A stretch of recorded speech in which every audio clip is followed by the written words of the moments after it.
Good morning. Unique शिक्षण संस्थान की ऑनलाइन क्लासेज में जो राजनीति विज्ञान की 12th क्लास के बच्चे हैं उनका स्वागत है। और हम जो राजनीति विज्ञान का पार्ट सेकंड है उसके अंदर हमारा जो अध्याय है वो चौथे नंबर का चल रहा था, जिसके अंदर हम जो स्थानीय शासन और राज्य प्रशासन के बारे में हमने पहले चर्चा कर ली थी। और हमारा जो चल रहा था टॉपिक स्थानीय शासन। जो स्थानीय शासन के अंतर्गत जो स्थानीय शासन क्या होता है और स्थानीय शासन के कितने स्तर विद्यमान हैं, 2 स्तर विद्यमान हैं, ग्रामीण स्थानीय शासन और शहरी स्थानीय शासन, जिनके बारे में अपन ने चर्चा कर रहे थे अपन। और ये जो पंचायती राज शासन प्रणाली है ये कोई आज के समय की नहीं है, बल्कि प्राचीन समय से भारत के अंदर चलती हुई आ रही है और 14 वर्ष के अंदर इसका आदर्श रूप देखा जा सकता है। स्वतंत्र जब देश हुआ था 1947 में, उसके बाद में एक समिति का गठन किया गया था जिसका नाम था बलवंतराय मेहता समिति। 1957 के अंदर उसने देश के अंदर त्रिस्तरीय जो पंचायती राज प्रणाली का समर्थन किया था, उस त्रिस्तरीय पंचायती राज प्रणाली का सुझाव दिया था, जिसको पूरे देश के अंदर लागू किया गया था। लागू करने की दिशा के अंदर पहला जो राज्य था वो था राजस्थान। राजस्थान के अंदर इसकी शुरुआत की गई थी त्रिस्तरीय प्रणाली की, बलवंतराय मेहता समिति के द्वारा जो सिफारिश की गई थी उसके आधार पे। और राजस्थान के अंदर 2 अक्टूबर 1959 के अंदर नागौर के मेड़ता जो तहसील है वहाँ पर इसकी शुरुआत की गई थी। और उस समय जो प्रधानमंत्री हमारे पंडित जवाहरलाल नेहरू थे, उनके कर कमलों से इसका शुभारंभ किया गया था पंचायती राज का। इस प्रकार से बलवंतराय मेहता समिति की रिपोर्टों को या सिफारिशों को मानने वाला पहला जो देश का राज्य था जहाँ पे पंचायती राज की स्थापना हुई थी वो था राजस्थान। और फिर इसके बाद में कई समितियाँ बनी। उन समितियों ने कुछ सुझाव सुझाए थे, जिन समितियों के बारे में हमने चर्चा की थी। जैसे अशोक मेहता समिति 1977 में बनी थी, उसके बारे में हमने चर्चा की थी। GV राव समिति के बारे में हमने चर्चा की थी जो 1985 के अंदर बनी थी। फिर LM सिंघवी समिति 1986 में बनी थी।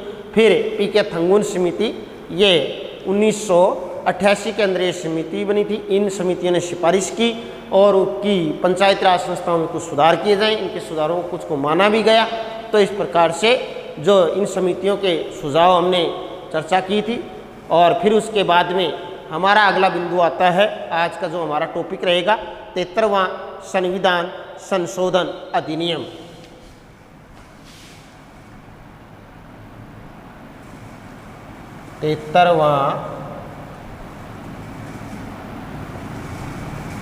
संविधान संशोधन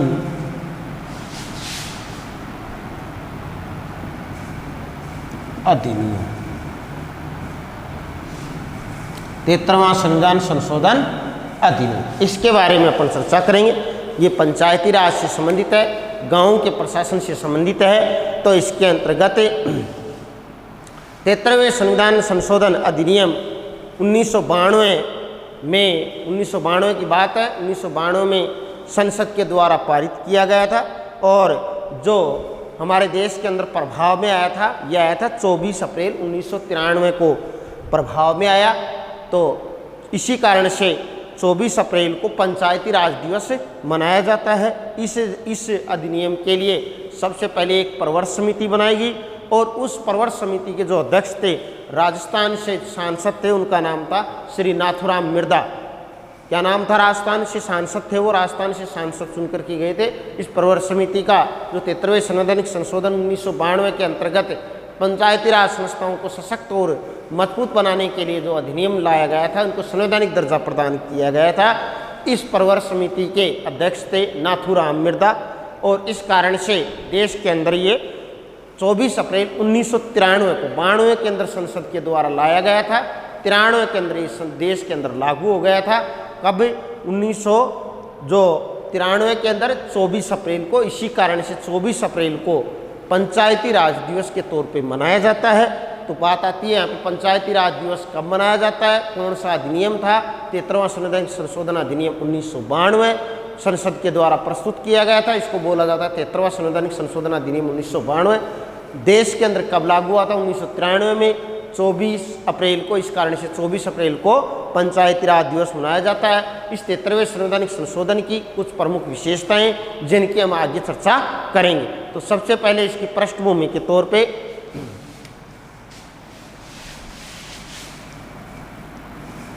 1992 की पृष्ठभूमि, इसकी पृष्ठभूमि के अंदर तो देखिए 73वां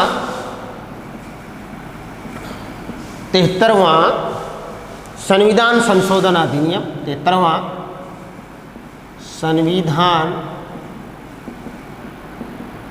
संशोधन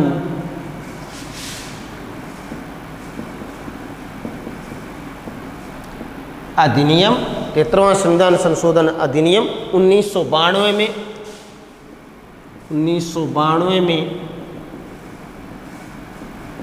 संसद द्वारा पारित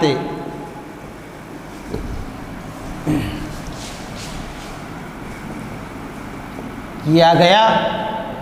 कब पारित किया गया था, 1992 के अंदर संसद के द्वारा पारित किया गया, जो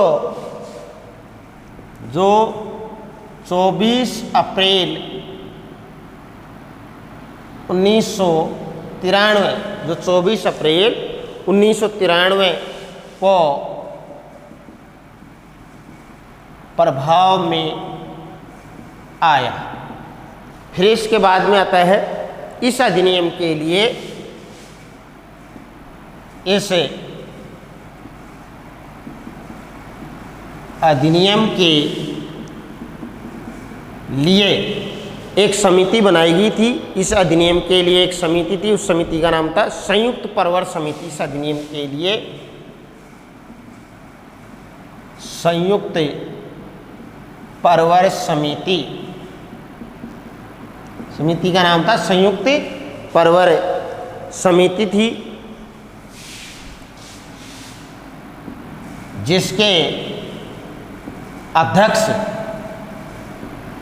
अध्यक्ष किसको बनाया गया था, इसके अध्यक्ष थे राजस्थान से सांसद, इसके अध्यक्ष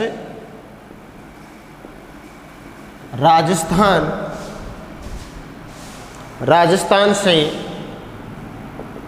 सांसद थे ये। इनका नाम था, राजस्थान से जो सांसद थे इनका नाम था श्री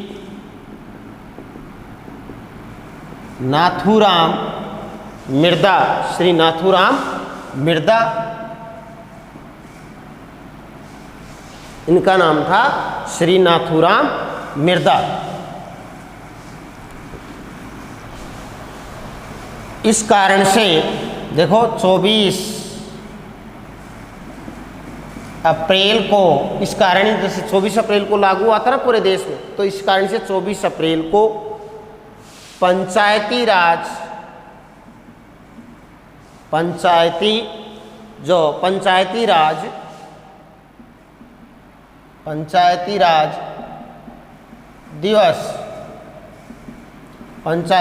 दिवस मनाया जाता है। इस कारण से क्या है, हमारे देश के अंदर पंचायती राज दिवस मनाया जाता है। तो पंचायती राज दिवस कब मनाया जाता है, 24 अप्रैल। पंचायतों से संबंधित जो संवैधानिक दर्जा प्रदान करने के लिए कौन सा अधिनियम आया, 73वां संवैधानिक संशोधन। ये पंचायतों से, ये संसद के द्वारा कब पेश किया गया, 1992 में। देश में कब लागू हुआ, ये 24 अप्रैल 1993। और इसके लिए एक समिति बनाई थी, उस समिति का नाम था संयुक्त परवर समिति, जिसके अध्यक्ष थे राजस्थान के जो सांसद थे नाथूराम मिर्दा को इसका अध्यक्ष बनाया गया। और 24 अप्रैल को क्या मनाया जाता है, देश के अंदर पंचायती राज दिवस के तौर पे मनाया जाता है। अब बात आती है इसके अंदर इसकी क्या क्या विशेषताएं थी। तो 73वें संविधान संशोधन की विशेषताएं, अब बात आती है विशेषताएं भाई किसकी, जो हमारा टॉपिक है 73वां संविधान संशोधन 1992 की विशेषताएं, क्या क्या इसकी प्रमुख विशेषताएं हमारे सामने निकल कर के आती हैं। जो स्थानीय स्तर के जो ग्रामीण प्रशासन से रिलेटेड संबंधित जो 73वां संविधान संशोधन है, तो 73वें संविधान संशोधन अधिनियम 1992 में सभी राज्यों के लिए जो 73वां संवैधानिक संशोधन है 1992 सभी राज्यों के लिए त्रिस्तरीय प्रणाली का प्रावधान करता है। कैसी स्तर का, इसकी विशेषताओं में आएगा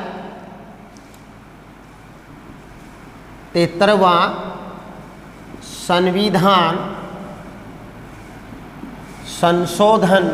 संविधान संशोधन अधिनियम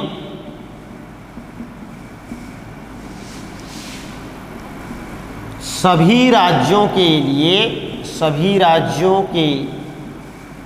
लिए देश के अंदर जो भी राज्य है उन सभी राज्यों के लिए त्रिस्तरीय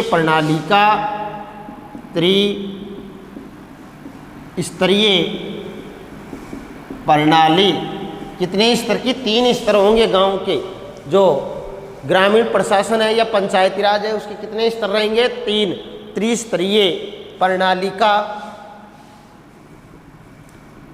प्रावधान करता है।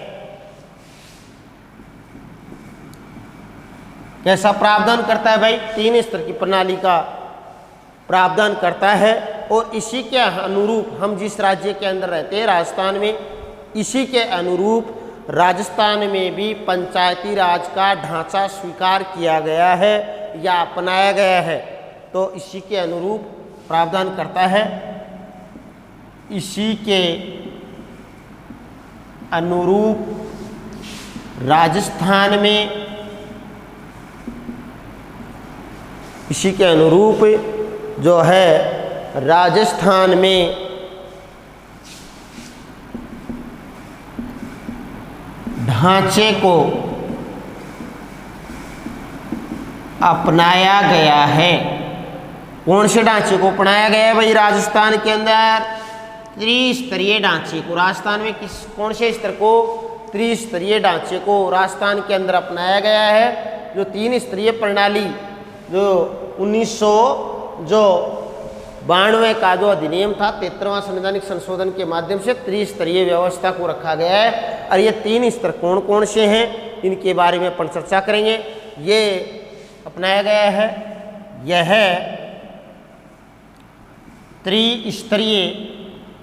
त्रिस्तरीय प्रणाली निम्न प्रकार से है। देखो त्रिस्तरीय प्रणाली किस प्रकार से है, इसको बिल्कुल ध्यान में, बिल्कुल इजी है, इसमें कोई इतना भारी काम नहीं है। स्थानीय स्तर का शासन कैसे 3 स्तर हैं इसके, तो इसके स्तर, इसका अपन डायग्राम बना लेते हैं। एक तरफ हो जाएगा इसका स्तर, कौन से स्तर पे है, फिर स्तर के आधार पे निर्वाचित जो संस्था है उसका नाम आ जाएगा, निर्वाचित संस्था का नाम हो जाएगा। और फिर तीसरा है निर्वाचित पदाधिकारी, कौन है इस संस्था का, उसका नाम हो जाएगा निर्वाचित पदाधिकारी। जो निर्वाचित पदाधिकारी, उस पद का अधिकारी कौन है, वो आ जाएगा अपना इन 3 स्तरों के ऊपर निर्वाचित पदाधिकारी। अब बात आती है पहला स्तर है, इसके अंदर पहला स्तर है वो है जो अपन गांव के स्तर पे जिसको कहा जाता है ग्राम। दूसरा स्तर है जिसको हम कह सकते हैं खंड या ब्लॉक,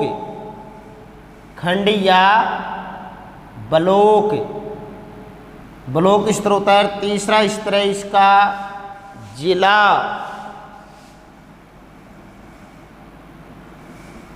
तो इस प्रकार से इसको कहा जाता है त्रिस्तरीय के अंदर देखिए इसको कहते हैं त्रिस्तरीय प्रणाली। त्रिस्तरीय प्रणाली, त्रिस्तरीय प्रणाली के अंतर्गत पहला स्तर है गांव का, दूसरा स्तर है खंड या ब्लॉक का, तीसरा स्तर है जिले का। अब गांव के ऊपर जो निर्वाचित संस्था है उसका नाम क्या है? ग्राम पंचायत। इसको कहा जाता है ग्राम पंचायत। दूसरे स्तर खंड स्तर पे जो निर्वाचित संस्था होती है उसका नाम है पंचायत समिति। पंचायत समिति। और जो तीसरे स्तर पे जो बात आती है, जो निर्वाचित संस्था है उसका नाम है जिला परिषद। जिला परिषद। तो इस प्रकार से तीन स्तर इधर हो गए, ग्राम पंचायत जो भी इस पर गांव हो गया, खंड या ब्लॉक हो गया, जिला। गांव के ऊपर जो निर्वाचित संस्था बनेगी गांव के लोगों के द्वारा, जो वयस्क व्यक्ति हैं उनके द्वारा, उसका नाम होगा ग्राम पंचायत। दूसरे स्तर पे खंड स्तर पे जो निर्वाचित संस्था का नाम क्या होगा? पंचायत समिति। और तीसरे जिले के स्तर पे जो निर्वाचित संस्था का नाम रहेगा उसका नाम है जिला परिषद। अब इन जो ये संस्थाएं बनी हैं उनके अध्यक्षों को क्या कहते हैं? इधर निर्वाचित पदाधिकारी का नाम आ जाएगा, जिसके अंदर गांव के अंदर ग्राम पंचायत संस्था होती है। इसका जो पदाधिकारी या अध्यक्ष होता है उसको हम कहते हैं सरपंच। सरपंच ये हो गया गांव के स्तर के अधिकारी। दूसरा है खंड स्तर पे जो अधिकारी होता है जिसको पंचायत समिति का अध्यक्ष कहलाता है, उसको कहते हैं अपन पंचायत समिति के अध्यक्ष को क्या कहते हैं? प्रधान। और तीसरे स्तर पे जो जिला है जिसके अंतर्गत जो संस्था बनती है जिला परिषद, उसका जो अध्यक्ष या जो उसका पदाधिकारी है वो क्या कहलाता है? जिला प्रमुख। जिला प्रमुख। इस प्रकार से ये हमारी त्रिस्तरीय प्रणाली राजस्थान के अंदर, पूरे देश के अंदर 73वें संविधान संशोधन 1992 के अंतर्गत 3 स्तर की प्रणाली, स्थानीय स्तर पे, गांव के स्तर पे 3 स्तर की प्रणाली को अपनाया गया है, जिसके अंतर्गत सबसे पहला स्तर आता है, सबसे छोटा स्तर है गांव, गांव से बड़ा है खंड या ब्लॉक, और तीसरा है जिला और जिले। इन 3 स्तरों के 3 संस्थाएं बनती हैं। इन संस्थाओं के अंदर गांव की संस्था का नाम कहलाता है ग्राम पंचायत। जो दूसरी संस्था है खंड या ब्लॉक के स्तर पे जो संस्था बनती है उसको पंचायत समिति कहते हैं। तीसरी जो जिला स्तर पे जो संस्था बनती है उसको जिला परिषद कहते हैं। ग्राम पंचायत का जो पदाधिकारी वो सरपंच कहलाता है। पंचायत समिति का पदाधिकारी प्रधान कहलाता है। जिला परिषद का जो पदाधिकारी वो जिला प्रमुख कहता है। इस प्रकार से राजस्थान के अंदर भी, पूरे देश के अंदर भी जो त्रिस्तरीय प्रणाली है, ये 3 स्तर विद्यमान है, तो इसको कहते हैं हम त्रिस्तरीय प्रणाली। इन स्तरों के आधार पर राज्य प्रशासन का संचालन होता है, राज्य के द्वारा, न कि केंद्र के द्वारा, राज्य के द्वारा। अब बात आती है इनके निर्वाचन की बात आती है। त्रिस्तरीय प्रणाली में इनका निर्वाचन किस प्रकार से होता है उसके बारे में अपन चर्चा करेंगे।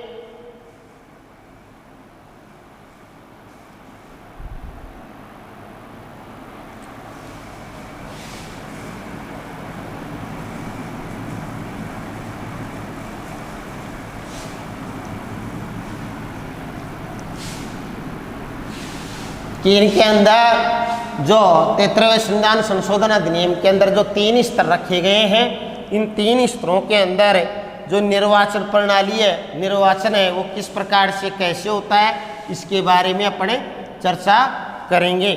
तो इस चर्चा के अंतर्गत हमारा बिंदु है इनका निर्वाचन जो किस प्रकार से कैसे होता है। कि इनका ये 3 स्तरीय त्रिस्तरीय जो प्रणाली है इसके निर्वाचन की बात करेंगे। तो इनका निर्वाचन कैसे होता है भाई? प्रत्यक्ष निर्वाचन।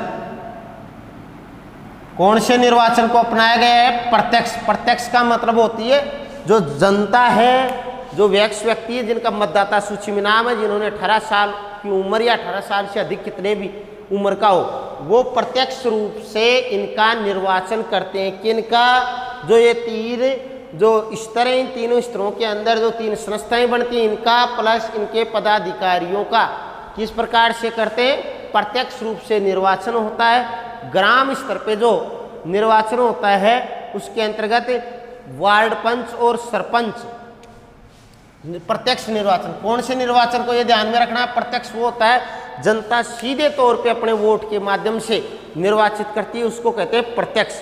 और अप्रत्यक्ष उसको कहा जाता है जिसके अंतर्गत जनता अपने प्रतिनिधियों को चुनती है परंतु आगे चल करके प्रतिनिधि किसी अन्य को चुनते हैं, उसको कहते हैं अप्रत्यक्ष। क्योंकि वो जनता के चुने हुए जो तीसरा जो है वो जनता का चुना हुआ नहीं है, बल्कि जनता के चुने हुए प्रतिनिधि आगे चल करके जिसको चुनते हैं। जैसे हम राष्ट्रपति को देख सकते हैं कि राष्ट्रपति को जनता सीधी ने चुन करके, और राष्ट्रपति के अंतर्गत क्या होता है, जनता अपने प्रतिनिधियों को चुनती है, वो प्रतिनिधि आगे चल करके किसके चुनाव में भाग लेते हैं, किसका चुनाव करते हैं, राष्ट्रपति का, उसको कहते हैं अप्रत्यक्ष। और जिसके अंदर डायरेक्ट जनता अपने प्रतिनिधियों को चुनती है उसको कहते हैं प्रत्यक्ष।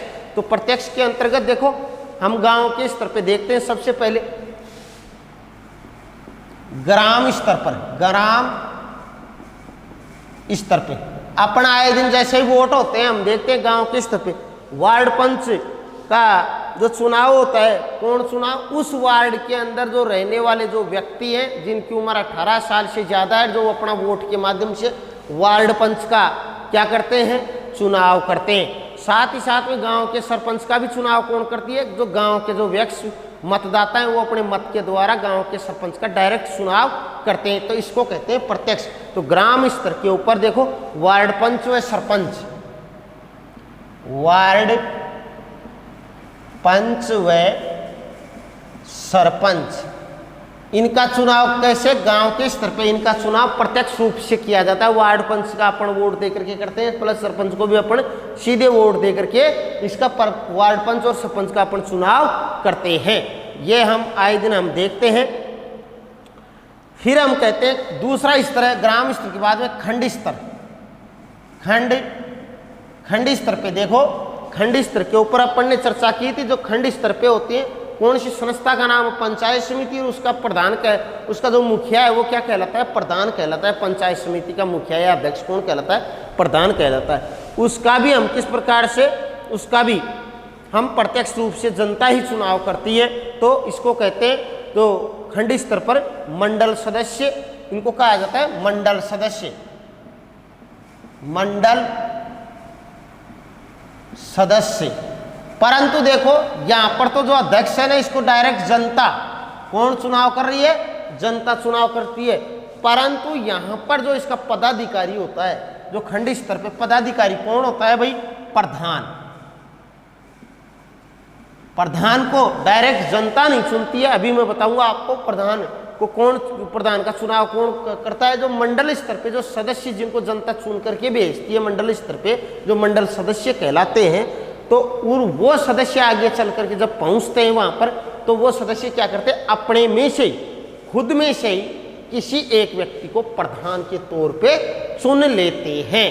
कौन, परंतु ये सदस्य तो जनता के चुने हुए ना, इसलिए प्रत्यक्ष हो गया। परंतु ये सदस्य क्या करते हैं, अपने अध्यक्ष का चुनाव अपने खुद के अंदर से अपने जो अध्यक्ष होता है या अपना मुखिया होता है उसका चुनाव करते हैं, जिसको कहा जाता है, क्या कहा जाता है, प्रधान कहा जाता है। इसी स्तर पे जिला स्तर पे फिर आता है जिला स्तर। जिला स्तर पे भी यही प्रणाली है। तो देखो जिला स्तर पे जो हम कहते हैं डेलीगेट, जिनको बोलते हैं डेलीगेट, जिला स्तर का भी जनता द्वारा सीधे निर्वाचन का प्रावधान किया गया है, जबकि प्रधान और जिला प्रमुख का चुनाव निर्वाचित।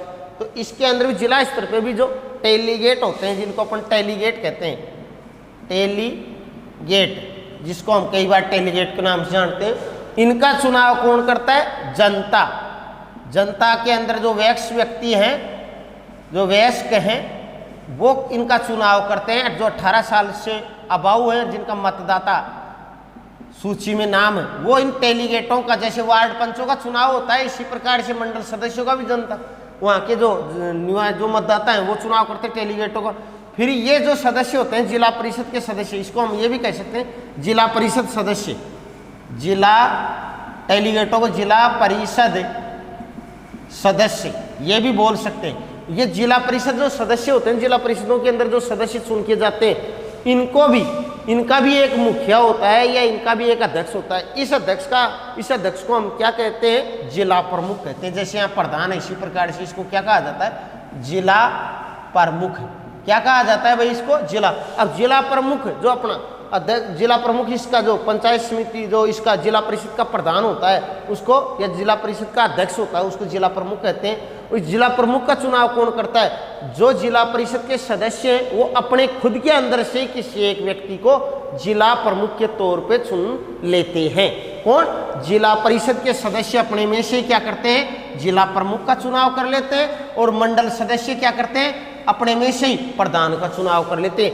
परंतु यहाँ पे फर्क ये देखने के लिए मिलेगा, प्रथम जो स्तर है, सबसे छोटी इकाई है ग्राम स्तर पे, जो ग्राम पंचायत है, उसके अंदर वार्ड पंच और सरपंच का चुनाव डायरेक्ट जनता करती है, अध्यक्ष और चाहे उसका जो सदस्य है, जो वार्ड पंच है उसका। परंतु यहाँ पे जो इन सदस्यों का तो जो जनता है वो सीधा जो वैश्य मतदाता है वो चुनाव कर लेते हैं, परंतु ये सदस्य आगे चलकर अपने में से प्रधान का चुनाव कर लेते हैं। और जिला स्तर के ऊपर भी जो जिला परिषद के जो सदस्य है वो उनको जनता चुनती है, फिर ये जिला परिषद के सदस्य अपने स्वयं के अंदर से ही जिला प्रमुख का चुनाव कर लेते हैं। तो इस प्रकार की पद्धति को हम कहते हैं प्रत्यक्ष निर्वाचन पद्धति, तीनों स्तरों पे अपनाई गई है। अब बात आती है इसके अंदर आरक्षण की क्या व्यवस्था की गई है। ये तो हो गया प्रत्यक्ष निर्वाचन की व्यवस्था। अब आती है इसके अंदर आरक्षण की भी व्यवस्था की गई है भाई। जो हमारा त्रिस्तरीय व्यवस्था, तीनों स्तर पे जो गाँव का जो प्रशासन है, जो पंचायतों का जो प्रशासन है, इसके अंदर जो त्रिस्तरीय प्रणाली है, इसमें जो आरक्षण की व्यवस्था, आरक्षण की व्यवस्था, इसमें रिजर्वेशन भी दिया गया है, जिसको हम अंग्रेजी में रिजर्वेशन कहते हैं, जो आरक्षण भी दिया गया है। तो इसके अंतर्गत देखो क्या किया गया, 73वें संवैधानिक संशोधन, 73वें संवैधानिक संशोधन 1992, 73वें संवैधानिक संशोधन 1992 के अंतर्गत महिलाओं के अंतर्गत देखो महिलाओं के लिए रिजर्वेशन किया गया है। महिलाओं के लिए 1/3 1/3 जो सीटें हैं, 1/3 सीटों के आरक्षण का प्रावधान किया गया है। कहने का मतलब हम कह सकते हैं, मान लो 10 सीटों पे चुनाव हो रहा है तो 3 सीटों के ऊपर महिलाएं चुनाव लड़ेंगी, या 3 सीटें किन के लिए? महिलाओं के लिए ही है। 1/3 10 में से जैसे 3 सीटें लगभग अपन 3 या जो भी 3.25 तो हो नहीं सकती है, तो लगभग 3 या 4 जो भी उसके आसपास उतनी सीटों के, वो सीटें किसके लिए रिजर्व है? महिलाओं के लिए। उनके ऊपर महिला ही प्रत्याशी चुन करके आएंगी, तो इसलिए इसको कहते हैं 1/3। साथ ही साथ में SC व ST जाति हेतु भी देखो, इसके अंतर्गत SC व ST मतलब अनुसूचित जाति, अनुसूचित जनजाति के आरक्षण का प्रावधान भी उनकी जनसंख्या के अनुपात में आरक्षित किया गया है, कि जैसे उस क्षेत्र के अंदर जैसी SC ST की जनसंख्या होगी, उस जनसंख्या के आधार पे SC ST को भी जो हमारे स्थानीय स्तर का जो शासन है उसके अंदर उनको भी रिजर्वेशन या आरक्षण प्रदान किया गया है। तो इस प्रकार से आरक्षण की व्यवस्था 73वें संवैधानिक संशोधन 1992 के द्वारा जो स्थानीय स्तर का जो ग्राम पंचायती जो पंचायती राज है उसके अंदर क्या किया गया है, इनको रिजर्वेशन प्रदान किया गया है या आरक्षण की व्यवस्था की गई है। महिलाओं के लिए भी, SC ST के लिए, महिलाओं के लिए 1/3, जबकि SC ST के लिए उनकी जितनी जनसंख्या है उस जनसंख्या के अनुपात में उनके आरक्षण का प्रावधान किया गया। इस प्रकार से ये थी आरक्षण की व्यवस्था। तो अब हम जो पंचायतों के जो कार्यकाल की बात करेंगे, तो इसके अंतर्गत हम पंचायतों की जो कार्यकाल है, राज्य निर्वाचन आयोग है, राज्य वित्त आयोग है, लेखा परीक्षण है, फिर है इसके अंदर पंचायती राज के अंदर कितने विषय रखे गए, इन सब के बारे में हम कल चर्चा करेंगे। धन्यवाद।